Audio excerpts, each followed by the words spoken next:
Squid Game-ийн тоглогчдын амьд гарахын төлөөх тулаан бодит амьдрал дээр байсан гэвэл та итгэхгүй. Өмнөд Солонгосын түүхэнд Brothers Home гэх хар дарсан зүүд мэт газар оршиж байжээ.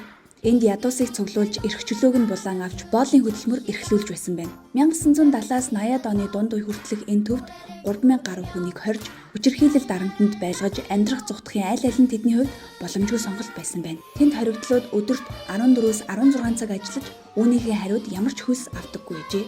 1980-ад оны өмнөд Солонгосын засгийн газар гудамжнаас орон гэргүй хүмүүс хөгжлийн бэрхшээлтэй иргэд өнчин хүүхдүүдийг хүчээр баримчилж Brothers Home-д аваачдаг байсан ба энэ нь Сөүлийн Олимпийн өмнөх цэвэрлэгээ нэрээр хийгджээ. Squid Game-ийн тоглогчид мөнгөний төлөө үхлийн тоглоомд оролцдог бол Brothers Home-ийн хоригдлууд эрх чөлөөний төлөө амьд гарах тулаанд ордог гэжээ. Мөн тэндээс зүгтгийг оролцсон хоригдлуудыг олонний өмнө хатуу шийтгэж, зарим тохиолдолд бусдын нүдэн дээр хүнээдэг байсан нь бусад хоригдлуудад анхааруулга болдог гэж.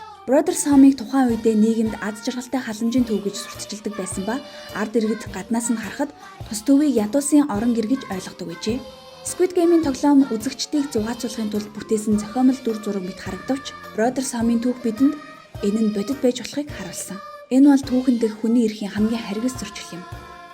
Squid Game-ийн найруулагч Албаар энэ бодит түүхийг ашигласан болов уу? Та юу гэж бодож байна?